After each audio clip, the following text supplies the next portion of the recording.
de Deus, cobriu meus pecados na cruz.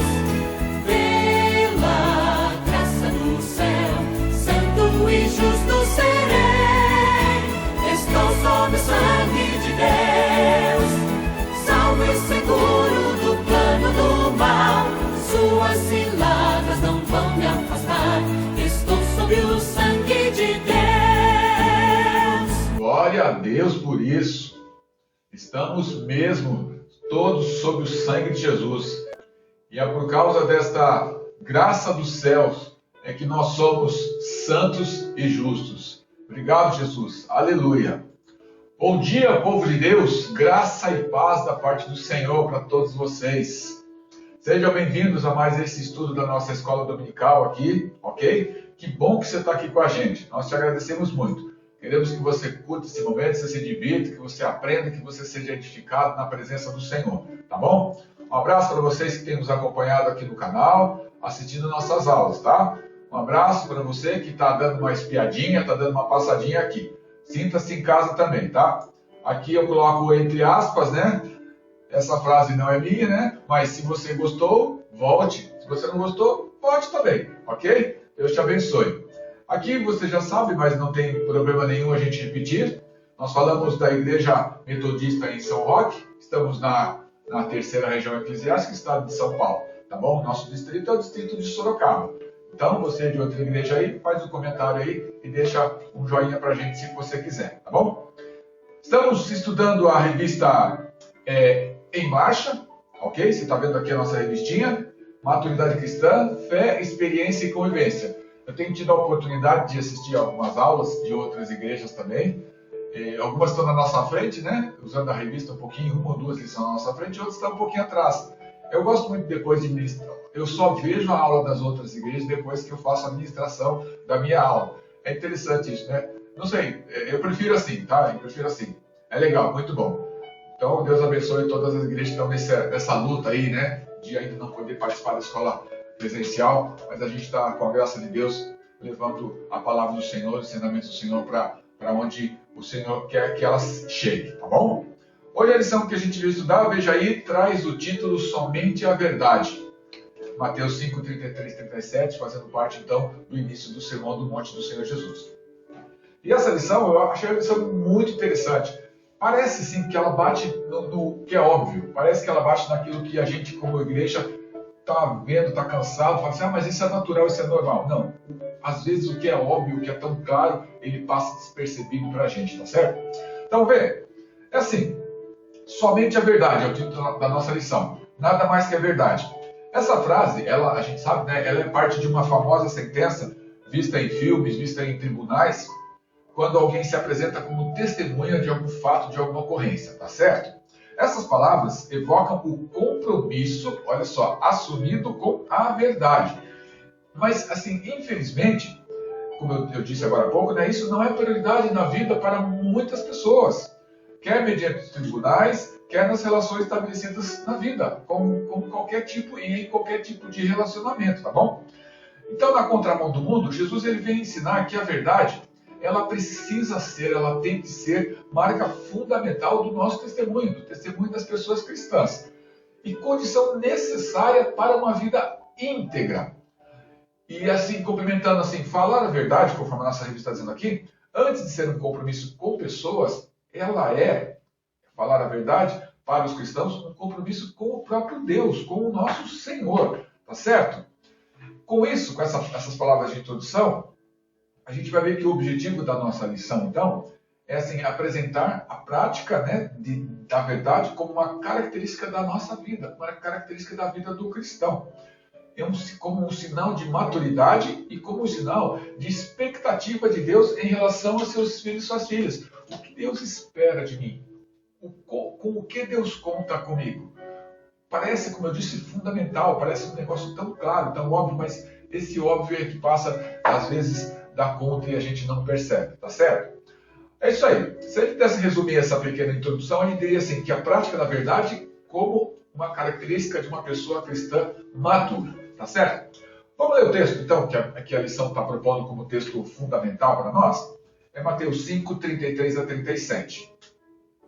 Vocês também ouviram o que foi dito aos antigos: não faça juramento falso, mas cumpra rigorosamente para com o Senhor o que você jurou. Eu, porém, Jesus está falando isso para as pessoas que estavam ali para ouvi-lo, né? Vos digo, não jurem de modo nenhum, nem pelo céu, por ser o trono de Deus, nem pela terra, por ser o estrado de seus pés, nem por Jerusalém, por ser a cidade do grande rei.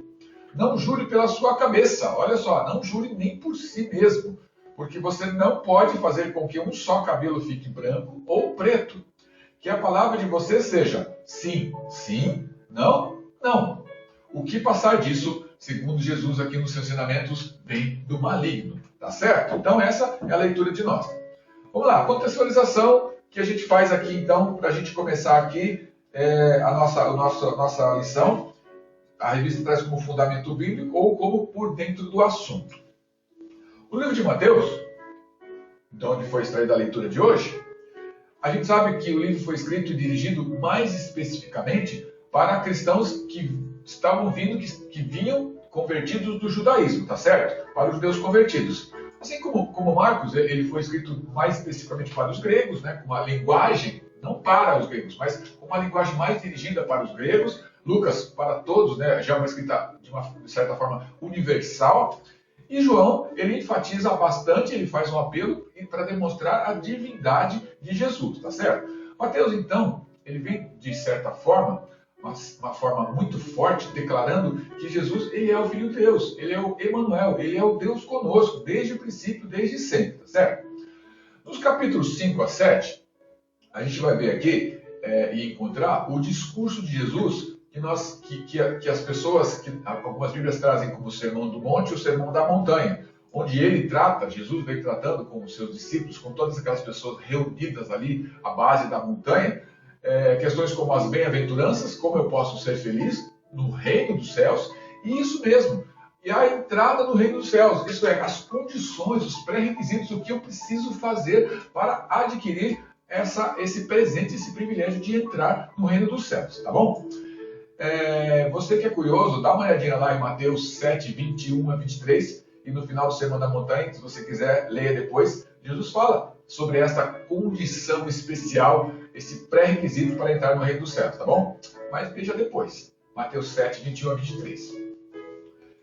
Assim, embora os 3 primeiros livros do Evangelho, Mateus, Marcos e Lucas, eles sejam considerados sinóticos, isto é, aqueles que têm a mesma visão dos fatos, que têm muitos e trazem nos seus escritos muitos elementos em comum, não todos, mas muitos elementos em comum.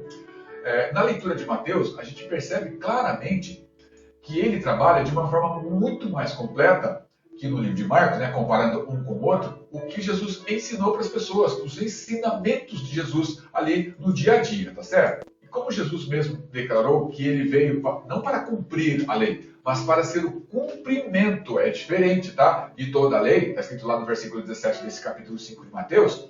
Mateus, ele vem trabalhando bastante esse tema. Que tema? Sobre a vinda, sobre a implantação do reino de Deus, tá certo? Esse é o ponto forte, um dos pontos fortes do livro de Mateus. A gente vai ver Jesus, né, no livro de Mateus, e vamos ler isso daqui a pouquinho também, daqui a instantes, muitas vezes Jesus discutindo de uma forma muito severa, né? Muito dura com os rabinos, com os líderes das sinagogas, com os religiosos daquela época, com os cultos daquela época, que eram os escribas, os religiosos, que eram os fariseus, tá certo? E é nesse contexto que se encontra o tema de hoje, somente a verdade, tá certo? Como a revista traz pra gente, o título da lição, ele é um pedacinho da célebre pergunta feita às pessoas testemunhas de algum fato. Jura dizer a verdade, somente a verdade, nada mais que a verdade? É isso aí, essa é uma frase que é perguntada a todos ali. E só para ficar claro, né, a gente vai pesquisar, para ficar esclarecido aqui para a gente. Nos filmes e nas séries que a gente assiste por aí, a maioria são estrangeiras, as pessoas colocam a mão sobre a Bíblia e juram, fazem juramento sobre a palavra de Deus. Mas os nossos tribunais, os tribunais brasileiros, já não existe o juramento perante Deus. As pessoas prometem ali dizer a verdade, somente a verdade, porque mentir perante juízo é considerado na nossa lei um crime, ok? E por isso, nenhum juramento com a mão sobre a Bíblia ou em nome de Deus é necessário. A prática, como eu disse, né, é mais comum nos Estados Unidos e na Inglaterra, por isso que a gente vê isso em algumas séries, em alguns filmes. Tá tranquilo? Voltando para o texto, então. Se nós pudéssemos resumir as palavras de Jesus aqui nos versículos 33 a 37 de Mateus, a gente diria que ele está dizendo assim para nós: seja uma pessoa de palavra, seja autêntico, seja uma pessoa real, seja uma pessoa genuína. É isso que a palavra de Jesus está trazendo para nós como resumo. Além desse texto, como eu disse, o texto fundamental da nossa lição, tem um outro que eu também quero ler para a gente ter um panorama melhor, um panorama mais abrangente sobre essa questão que Jesus está colocando aqui para o povo naquela época, que é sobre juramento. Ele fala depois, específico e diretamente, para os escribas e fariseus. Vamos ver. Está em Mateus também, capítulo 23, versículos 13 a 22. E os 3 primeiros versículos, eles estão dentro do contexto, como eu disse, porque Jesus ele pega pesado com as pessoas, com os escribas, com os fariseus. Ele até fala bem duro com eles, tá? Então, versículo 13 até o 15, os 3 primeiros versículos desse texto, eu coloco aqui só para a gente entender que Jesus estava mesmo sendo muito rigoroso com as pessoas, tá bom? Vamos lá. Mateus 23, 13 a 22. Ai de vocês, escribas e fariseus, olha aí, hipócritas, porque vocês fecham o reino dos céus diante das pessoas, pois vocês mesmos não entram, nem deixam entrar os que estão entrando. Ai de vocês, escribas e fariseus, hipócritas, porque vocês devoram as casas das viúvas, ou seja, gastam todo o dinheiro com outras coisas, desviam dinheiro que era destinado ao tratamento às viúvas.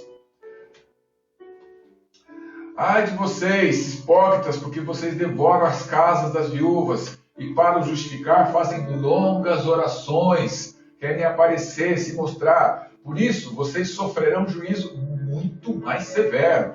Ai de vocês, escribas e fariseus, hipócritas, porque vocês percorrem o mar e a terra para fazer um único prosélito. E uma vez feito, o tornam filho do inferno 2 vezes mais do que vocês. Palavras de Jesus. Aí, versículo 16. Ai de vocês, guias cegos, que dizem, se alguém jurar pelo santuário, isso não tem importância. Mas se alguém jurar pelo ouro do santuário, fica obrigado pelo que jurou. Não entenderam nada. Seus tolos e cegos, qual é mais importante, o ouro ou o santuário que santifica o ouro?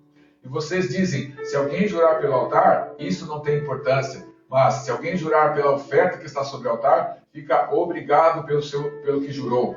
Cegos, qual é mais importante, a oferta ou o altar que santifica a oferta? Não entenderam nada. Portanto, quem jurar pelo altar, jura por ele e por tudo o que está sobre ele. Quem jurar pelo santuário, jura por ele e por aquele que nele habita. E quem jurar pelo céu, jura pelo trono de Deus e por aquele que está assentado no trono. Amém? Leitura de Mateus 23, 13 até o 22. Como Jesus aqui, ele está tomando por base a lei de Moisés, como assim? Ele não fala a palavra lei. Não, ele não fala a palavra lei. Mas se a gente olhar Mateus 5, o texto fundamental, ele vai começar assim: aquilo que foi dito aos antepassados de vocês, aquilo que foi dito às pessoas que vieram antes de vocês. Ou seja, ele está se referindo à lei mosaica, tá certo? Que era dita então e passada de geração a geração. Então ele toma por base a lei de Moisés. E tomando isso, a gente precisa entender primeiro o seguinte: ao que ele está se referindo quando ele fala isso, ok? Para depois disso a gente entender a sua proposta de ressignificação desses preceitos que já estavam inculcados nas pessoas, que já eram conhecidos. E depois disso, depois de saber o que Jesus está se referindo, depois de entender a sua proposta de ressignificação, aí sim nós trabalharmos e trazemos para o dia de hoje um aprofundamento desse tema juramento, tá bom? E como a lição está falando, aprofundar no tema nada mais é do que ir além de ações exteriores, tá? Muito além. Por quê? Os fariseus, a gente sabe, já estudou isso várias vezes, né? Eles queriam mais aparecer. Tudo que eles falavam, tudo que eles pensavam era bom, só que havia um peso muito grande sobre as pessoas, tá? E eles mesmos não praticavam isso, tá? Então essa questão de ir além de ações exteriores era uma prática na época principalmente por parte dos chamados por Jesus aqui, tratados nesse texto que nós lemos aqui de reforço, como hipócritas. Parece confuso, sim, não, mas no decorrer da lição a gente vai ver isso bem tranquilo. É simples, tá bom? Eu diria assim que é muito simples até. Quem fala e não faz, está pecando. Os fariseus eram assim, falavam, arrotavam, tá? Se posicionavam com relação a muitas coisas, mas prática mesmo, nada, tá certo? Jesus está falando do que foi dito, como eu já falei, né? Leis do Antigo Testamento, embora ele não fale expressamente a palavra lei, mas sim os seus antepassados já ouviram isso, se referindo então à lei aqui, ok? A sua intenção, a intenção de Jesus em trazer primeiro o que foi dito, é mostrar para essas pessoas, para os discípulos, para as pessoas que estavam ali aprendendo com ele, para ouvir, que é necessário ampliar esse conhecimento, ou seja, sai daquilo que a lei falou, traz para a prática, traz para aquilo que nós vamos chamar agora aqui, a partir de agora, e Mateus trata muito bem isso, o reino dos céus, o reino de Deus, que afinal de contas foi o que Jesus veio implantar com a sua presença aqui na Terra, com a sua encarnação como homem, tá certo? Então assim, a gente pode dizer assim, que no tempo de Jesus, muitas pessoas, mesmo as mais religiosas, usavam discursos vazios que não se confirmavam na prática. A gente acabou de falar isso, né? O juramento era apenas um ato público, um ato simbólico, em que a pessoa se comprometia em dizer a verdade ou em agir de acordo com o que estava dizendo, mas não o fazia. E para dar crédito à sua palavra, né, já que a palavra dele não valia nada, né, podemos dizer assim, as pessoas invocavam o nome de Deus. E essa questão de invocar o nome de Deus, Jesus vem aqui e vai proibir isso, qualquer forma de juramento, mostrando que a verdade ela é suficiente, mostrando então a suficiência da verdade e afirmando a necessidade de praticá-la de todo o tempo, tá certo? É isso que Jesus vai falar aqui pra gente. A palavra verdade, dá uma olhadinha aí, no grego, aletheia, significa coerência das palavras com os fatos, ou seja, lembra que eu falei? Quem fala e não faz está pecando? É isso mesmo. Então, a palavra aletheia, né, do grego, ela traz uma coerência das palavras com os fatos e com os atos, com as atitudes das pessoas também, tá certo? Sem mentira nem engano. Ou seja, aletheia é critério do pensamento e da ação do cristão. E aqui, trazendo mais para um sentido bíblico para nós, né? A verdade ela está ligada à forma como nós pensamos e à forma como nós agimos diante das questões que nos são impostas. Ou seja, a verdade, para nós, ela tem que ser um estilo de vida, confirmado em cada atitude que nós praticamos. Assim, o testemunho da vida, ou de vida, né, da pessoa, nosso testemunho de vida, valida a nossa própria palavra. Ou ao menos, como eu disse, né, deveria ser assim, tá bom? Já a mentira, no hebraico sheker, é essencialmente a declaração daquilo que se sabe ser uma falsidade, e presta atenção, com a intenção de enganar. As mentiras podem ser expressas por meio de palavras, por meio de modo de vida, ou por meio de uma forma de falsa religião. Os profetas reputavam a mentira como uma expressão específica do princípio do mal. Era assim que os profetas tratavam a mentira. E para você entender aí a questão da mentira, que nós vamos falar um pouco agora, para nós entendermos, né? Acho que você já ouviu algumas dessas palavras. Preste atenção aí, em ordem alfabética, porque atochar, blefe, embuste, empulhar, engambelar, enganar, engodo, enrolar, esconder, esqueci ou esquecer, exagero, falácia, farsa, inverdade, lograr, ocultar, omissão, parolar, patacoada, patarata, patranha, peta, tergiversar, trapaça. Tem muito mais, com conotações, assim, eu diria, um pouco diferentes entre si. Todas essas palavras são usadas por pessoas em quem um dia foi depositado nelas uma certa confiança que, depois de descobertas, tentam explicar que não foi bem assim, eu esqueci, tá, desculpa, eu me enganei. Obviamente não temos tempo aqui para falar de todas as palavras, né, seus significados, suas origens, mas por curiosidade minha, né, eu achei duas palavras aí bem estranhas, né, e eu gostaria de falar um pouquinho sobre elas, né. Dá uma olhadinha aí. Peta, eu acho que é assim que pronuncia, né, do latim pita, palavra usada para designar a época, então, no latim, um bilhete de loteria. E esta vem do grego petos, que trazia a sua tradução, é uma pedra de jogo. Quando se trata de jogo, né, e aí eu quero dar uma reforçadinha aqui, né, a possibilidade de alguém estar enganando, blefando ou mentindo, presta atenção, para levar vantagem, a possibilidade é muito grande de você estar querendo enganar o outro, blefar ou mentir. É daí que o sentido de mentira se adjugou, né, se vinculou, se ligou à palavra peta. Por quê? Vale destacar que em alguns jogos de baralho, os participantes, na maioria das vezes, eles blefam. E é bonito blefar num jogo de baralho, né? Você vê as pessoas jogando, é bonito de ver, né? Quando transmitem a seus adversários, a seus oponentes, que tem uma chance de ganhar, que mesmo que suas cartas não sejam, digamos assim, muito boas. E blefar, a gente viu, né, uma dessas palavras. Blefar é você tentar fazer crer o que não é verdade, com mentira ou com mentiras, com fingimento ou com uma manobra astuciosa. Quem é o astuto na história? A Bíblia. Blefar é enganar, é iludir, é ludibriar. Então, peta é isso, tá? E a outra palavra que eu achei aqui é falácia, ou seja, uma falácia ela é, em poucas palavras, né, um argumento ou um raciocínio apresentado como válido, mesmo que ele não seja. Consiste em aceitar uma ideia como se ela fosse verdadeira, uma vez que não tem como se provar o contrário, uma vez que não é possível demonstrar a sua falsidade.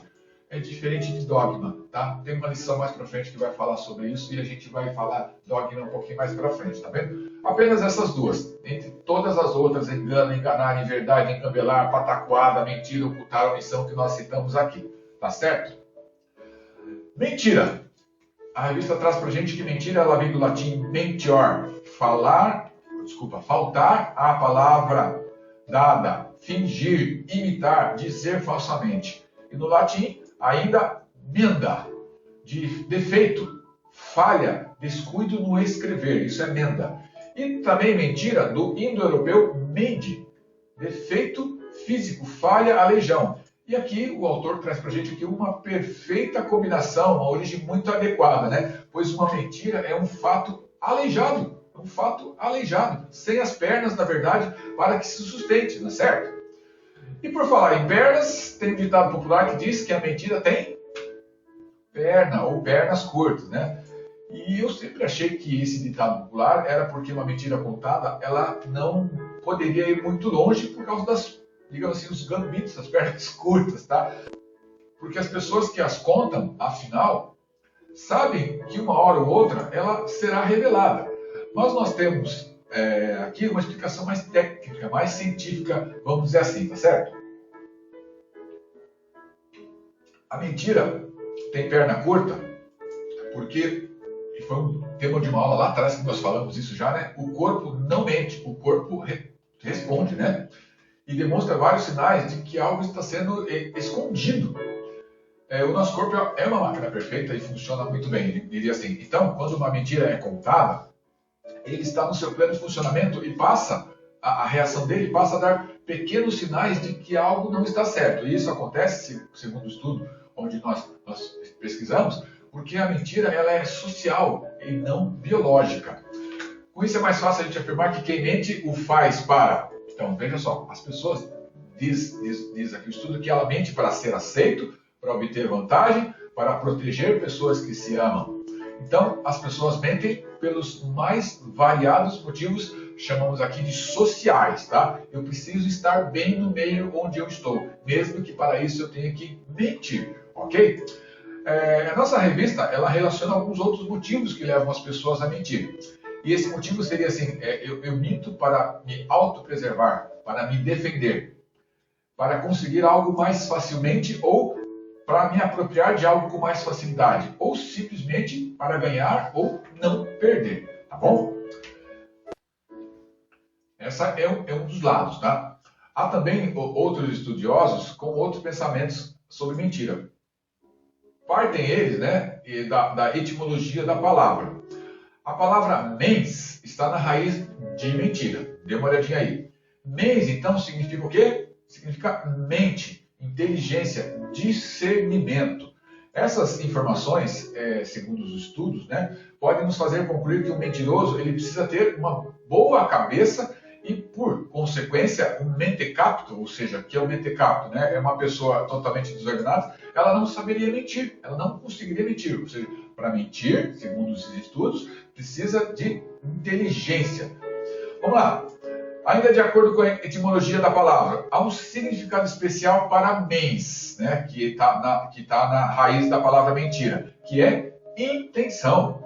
O que tem em mente o mentiroso ao lançar mão de uma mentira? Ele tem uma intenção, como a gente disse aqui, pode ser até se defender, se proteger, ser aceito, conseguir algo mais facilmente, mas quando se proclama uma mentira, como se diz uma mentira, há uma intenção por trás disso tudo, né? Então, assim, o que tem em mente esse mentiroso, ou a pessoa mentirosa, quando lança a mão de não falar a verdade? A verdadeira mentira, olha que contrassenso, né? A verdadeira mentira jamais acontece por inadvertência ou inadvertidamente, por descuido, por deslize, mas sempre em nome de boas intenções. É fruto de uma vontade empenhada em enganar, tá bom? É uma outra opinião. A gente percebe aqui que elas não são contraditórias, as duas opiniões. Elas não se contradizem, mas elas são bastante bem diferentes, tá certo? Então é isso. Sobre juramento, então, por ser uma prática comum desde o Antigo Testamento, ele foi contemplado na lei de Moisés, a questão do julgamento. Dê uma olhada nos textos que estão alinhados aí, e depois você pode lê-los e verificar bem tranquilamente lá que o povo era proibido de jurar falsamente, tá certo? O juramento ele podia ser uma espécie de promessa solene, ou seja, uma aliança que se pronunciava, uma aliança dita em público sempre, tá certo? Ou podia se apelar para Deus como testemunha da verdade de uma declaração, ou seja, Deus como testemunha, tá certo? Isso era permitido pela lei mosaica. Assim, se a gente olhar para a Bíblia, jurar na Bíblia é considerado um ato sagrado e comprometedor. Ok? Sobre a questão de juramento, eu quero ler um texto com vocês, está lá em Números, é só um versículo, tá certo? Números capítulo 30, versículo 2. Depois você dá uma olhadinha mais tranquilo nele aí. Vou ler do 1 ao 2, tá certo? Falou então Moisés aos chefes de tribo dos israelitas. Ele disse: eis aqui o que o Senhor ordenou. Era ordem do Senhor, era uma lei, portanto. Se o homem fizer um voto ao Senhor, ou se obrigar por juramento a uma promessa formal, não violará a sua palavra, a palavra dele, do homem. Tudo aquilo que sair da sua boca, executará. Ou seja, prometeu, votou, jurou, não pode violar, não pode ter um desvio da palavra, tem que cumprir. Tudo aquilo que sair da sua boca, executará. Palavras do Senhor para o povo àquela época. Ok? Nesse texto de Números, o que é que eu dei um enfoque maior aqui? Percebe? Voto, juramento e promessa. Tudo num versículo só. Números 30, versículo 2. Eu pergunto assim, não fiz pergunta ainda, hein? Primeira, você já fez algum juramento na sua vida? Certamente, se você se formou em algum curso superior, nós já fizemos algum tipo de juramento, né? O juramento dos cursos ou das profissões. Já, ok. A gente sabe que cada curso tem o seu juramento, ok? E nesses juramentos, né? Eu fui buscar alguns deles aqui. Tem algumas palavras bonitas que só vendo, né? Vamos lá. Algumas palavras nesses juramentos: honra, humildade, justiça, ética, dignidade, fidelidade. Juro, prometo, eu tenho um compromisso com a verdade. Isso tudo está nos juramentos das profissões dos cursos. E um monte de outras tantas palavras bonitas, ok? Segundo o dicionário, né, juramento é uma afirmação, uma promessa solene, como eu disse, em que se toma por testemunha algo que se tenha por sagrado. Eu juro em nome de alguma coisa que seja superior a mim, e de preferência que seja uma coisa sagrada, tá certo? Frequentemente invoca-se, como eu disse, né, o próprio Deus como testemunha. Juro por Deus, é a famosa frase, eu trago entre aspas isso aqui, tá bom? Como dissemos, esse costume era comum nos tempos antigos. A Bíblia traz vários relatos de pessoas que fizeram esses juramentos e tranquilo, sem problema algum. Normalmente, o juramento ele era exigido nos relacionamentos entre as pessoas, e aí tem uma motivação para isso, né? Como garantia de que algum compromisso assumido realmente seria cumprido entre as duas partes. Como eu falei aqui em Números, tá? Quando a pessoa fazia um juramento, ela tinha que ir até o final. Portanto, segundo aí a lei do Antigo Testamento, a antiga aliança, um juramento falso era considerado uma profanação de Deus, do nome de Deus. Mas feito e cumprido, perfeito, tranquilo, sem problema algum. Tá? Vamos ler um outro texto também? Levítico, capítulo 19, 2 versículos apenas, 11 e 12. Ninguém entre vós cometerá roubo. Ele está falando aqui alguns preceitos, algumas prescrições a respeito da moral e dos cultos. Ninguém entre vós cometerá roubo. Perdão, deixa eu fazer um reforço aqui. Nós tiramos alguns versículos dos textos aqui, que são os versículos chaves para nós, tá? Mas sempre que você puder e tiver condição depois de ver, nós para isso, nós lemos o contexto todo, o versículo está inserido, tá? E a gente percebe, e sempre que não é nada tirado assim como palavra para si, tudo tem um contexto que faz sentido, tá bom? Então, se você puder depois ler os versículos um pouco anteriores, principalmente aquele bloco, né?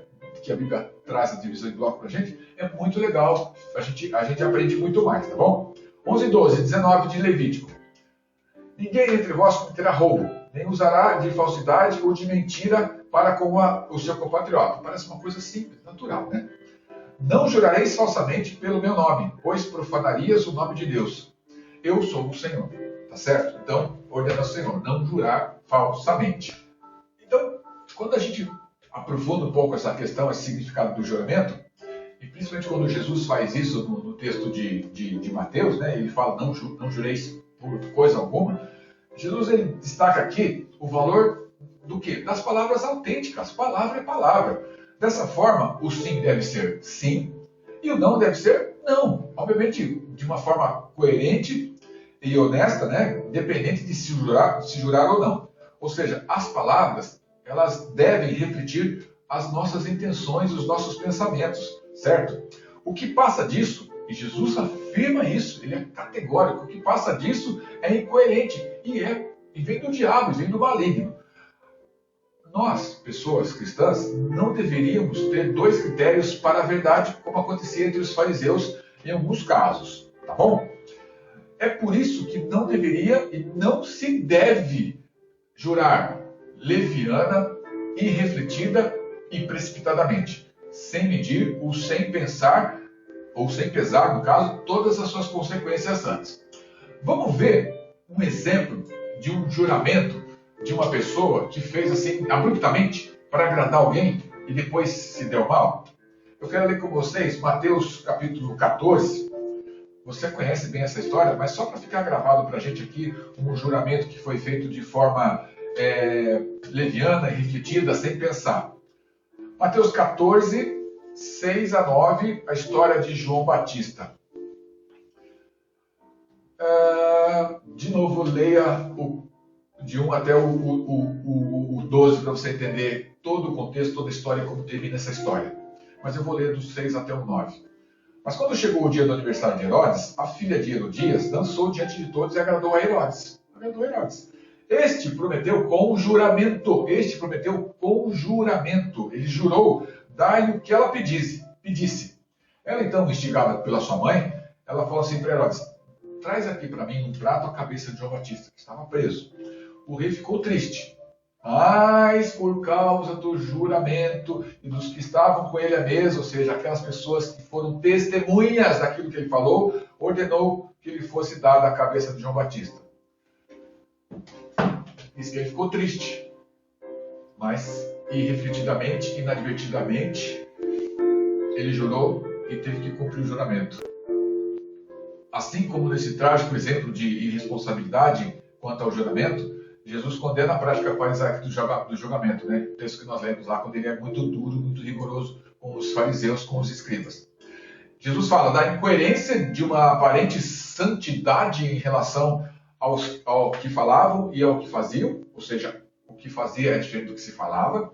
Jesus os chama de guias cegos, Jesus os chama de hipócritas. Jesus condena a sua contradição de fazer juramentos descabidos para simplesmente mascarar, ou seja, disfarçar e apresentar sob uma falsa aparência suas condutas que eram irreprováveis, que não tinha desculpa para não fazer. Ok? E assim, né, ao proferir esse sermão do monte para uma sociedade que prezava simplesmente pelo rigor da lei, e esse prezar é geralmente de forma muito injusta, Jesus buscava confrontar e gerar novos valores em cada pessoa. Olha, não é só o peso da lei. O que se você fizer tem consequência para você adquirir, para você entrar no reino dos céus. Tá certo? Então, gerar novos valores a cada pessoa. Aquela era uma sociedade, e retratada aqui pela nossa lição, inquieta, oprimida e opressora. Principalmente as suas lideranças, né? Quando elas eram políticas e religiosas e por vezes buscavam muito mais cumprir as ordens impostas pela lei, muito mais cumprir essas ordens, do que promover aquilo que Jesus pretendia aqui, a justiça, a misericórdia, a fé e o amor na vida das pessoas. Assim, né, o propósito do nosso Mestre Jesus era apresentar um novo modo de vida para as pessoas, marcado por relacionamentos que eram de confiança, confiáveis, pautados em quê? Na justiça, na verdade e influenciados pelos propósitos do reino de Deus. Era isso que Jesus trazia como propósito para as pessoas. Concluindo então, meus queridos, no fundo, quando alguém jura, esse juramento significa que ela não tem crédito, ou seja, ela não merece crédito, de modo que precisa recorrer, né, a alguém superior para confirmar a veracidade do que ela diz. Jesus, então, ele conclui o seu ensino sobre o juramento, declarando, né, que a nossa palavra, que a palavra da pessoa cristã, ela deve ser, em primeiro lugar, franca, sincera e digna de confiança, ok?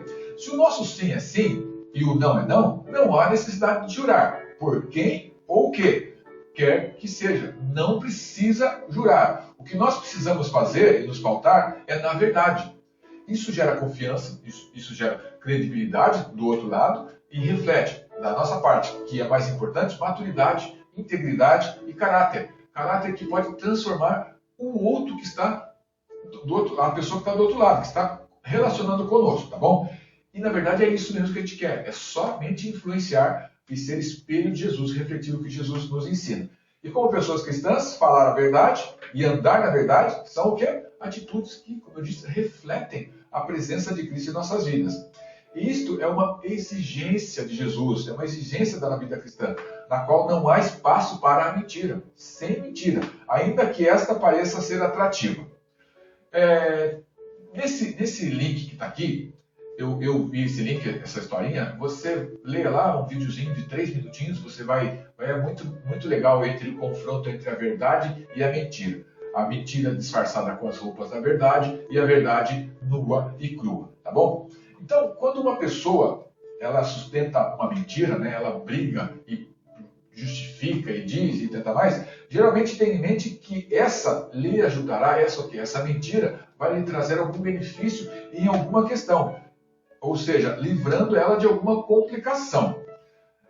A mentira, né, independente das suas motivações, pode trazer consigo outros pecados maiores. Porque a mentira começa na mentira. Depois, para você sustentar a mentira, você vai acabar fazendo outras coisas, como trapacear, explorar e ser mal com a pessoa. Ok? Apoiar-se na mentira revela, além de um caráter corrompido, insegurança e até falta de fé, falta de acreditar no Senhor da verdade, né? E ainda que uma mentira passe como se fosse a verdade, né? Sem que ninguém perceba, olha só, diante de Deus nada fica no oculto, pois Ele nos conhece, bem como os nossos pensamentos e as nossas intenções. E a nossa lição traz assim, dizendo assim, afirmando que por mais difícil que seja encarar a verdade, viver de forma transparente traz confiabilidade, traz respeito, oportunidade de ser ouvido e oportunidade para se explicar quando alguma coisa acontece, não é verdade? Além disso, também nos assemelha a Jesus, que é o mais importante, é o que nós queremos mesmo, é refletir o Senhor Jesus através da nossa vida. Tá? Nos assemelha a Jesus e nos conduz à vida. O que é essa vida? O que Mateus está tratando aqui, como nós dissemos lá no começo? Ele está falando do reino dos céus, da nossa vida eterna, nossa vivência com o Senhor. Né? Então, nos conduz a essa vida, a esse reino, o que é mais importante. Jesus ensina que a pessoa cuja vida é dirigida por Deus é tão confiável que ela não precisa jurar de forma nenhuma. A sua simples palavra, ela é a garantia da verdade. O fato é o seguinte, meus queridos, minhas queridas. Se a nossa afirmação não tiver valor diante de outras pessoas, tampouco essa afirmação terá valor se ela estiver ou não acompanhada ou for acompanhada de juramento. Em João 1 João 1, 6 a 9, leia lá depois, o autor ele mostra que estar na luz é andar em verdade e com coerência, e assim se anula a questão da injustiça. Porém, a palavra do texto é, se dissermos que mantemos comunhão com Ele e andarmos nas trevas, mentimos e não praticamos a verdade.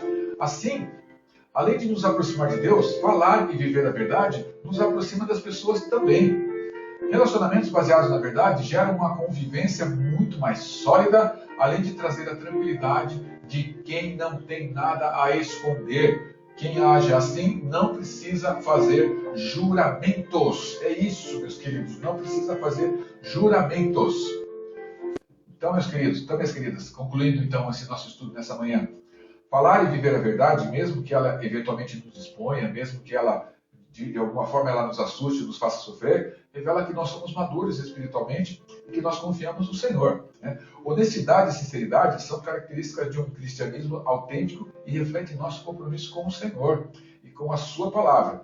Ter a verdade como marca de um comportamento cristão maduro nos desafia a trabalharmos sempre para eliminar as fortuitas, aquelas coisas que acontecem por acaso, as mentiras que acontecem por acaso, os deslizes da nossa vida, e que ainda ocupam alguma vivência, algum espaço na nossa vida.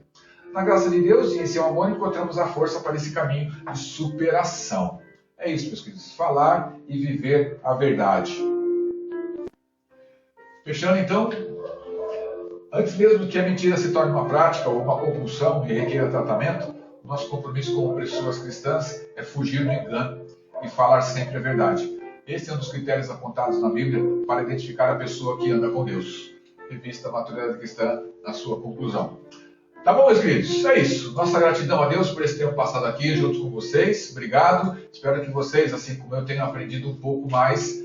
Ore ao Senhor. Ore para que o Espírito Santo te ensine, para que o Espírito Santo te guie no caminho que você deve seguir, te revelando a verdade do Senhor. Tá bom? Amém, meus lindos? Amém, minhas queridas? Obrigado mesmo pela tua companhia. Até daqui a pouco. Hoje tem culto presencial. Eu estarei lá, se o Senhor permitir. Fiquem na paz, se cuidem. Beijos. Tchau. Fiquem com Deus. Estou sob o sangue de Deus.